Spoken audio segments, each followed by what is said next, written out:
I want to speak to some of kind of the logistics behind integration of conscious recovery, whether it's as a person in recovery, a professional that has a one-on-one practice, a private practice, or to a treatment program who's interested in adopting the conscious recovery method.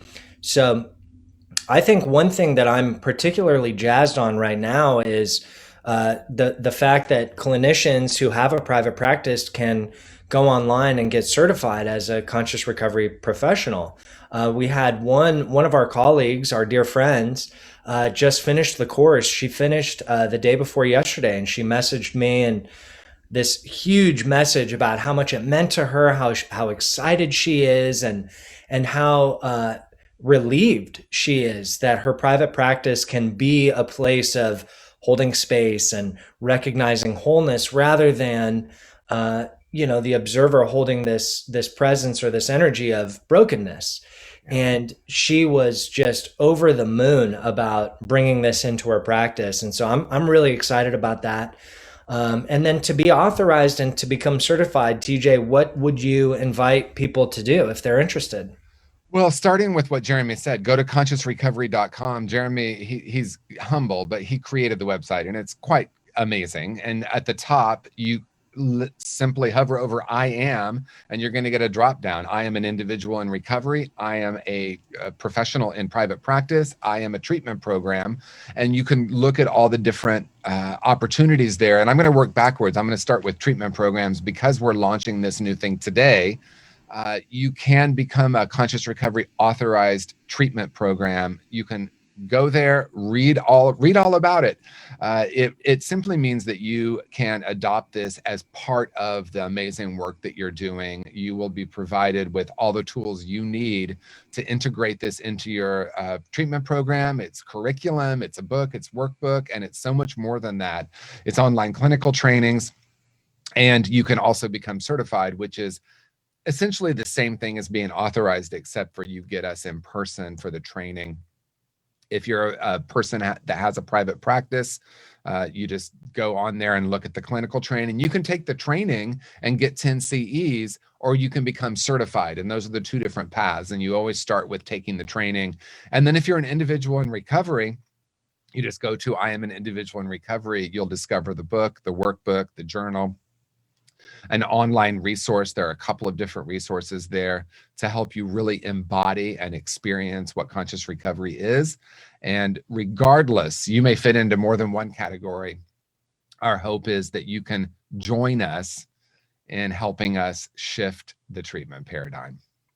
Beautiful and beautiful. And so as we wind down, TJ, one of the last things I want to kind of invite is today's a big day. It's 35 years sober for you. We're launching authorized programs, which I feel will make it easily available for treatment programs to become part of this, ushering in this new paradigm. And to me, the day feels, as Adriana would say, very light, very joyous, very energized, because we're celebrating these two huge things on the same day. Mm. And so, as we look at your 35 years sober, does this feel like the vision that you've held, the highest vision for your life, is becoming more and more of a reality? And what does that feel like today? Wow, that's an incredible question. And the short answer is yes, it does feel that way. And I remember when I was new in sobriety and I would see people with long-term sobriety, which of course 10 years felt like really long, which it is. 5 days is really long when I'm new and I can't go one more day without using drugs, right? And that's the reality. Gosh, I was in therapy in my last year of using, and I would promise not to use every Wednesday, and by Friday night I was using again. So a week is a miracle. And when I was new and I would see people, well, I'm just going to speak about Mary Helen in closing, because I saw her as this incredibly enlightened being, which of course she was. She made her transition off the planet in 1998. And I saw her deeply connected with her true nature and being just this beautiful presence on the planet. And I remember thinking, gosh, I want to be like her when I grow up. And in some ways I am. And all that means for me today is I understand at a very deep level that my purpose on the planet is to share what was given to me as my own transformation. And Mary Helen and I have a very different way of delivering it. You know, when she was near her death, she said, "You are very, very extroverted, and I trust that you're going to take this message to a much larger audience. That's your gift." Her gift was sitting with someone one on one for hours, just holding space and holding space. I mean, I sat with her in the fetal position crying more times than I can even imagine. And she's someone who she was a counselor and met with then men coming back from the war, you know, and just was this incredible presence of transformation.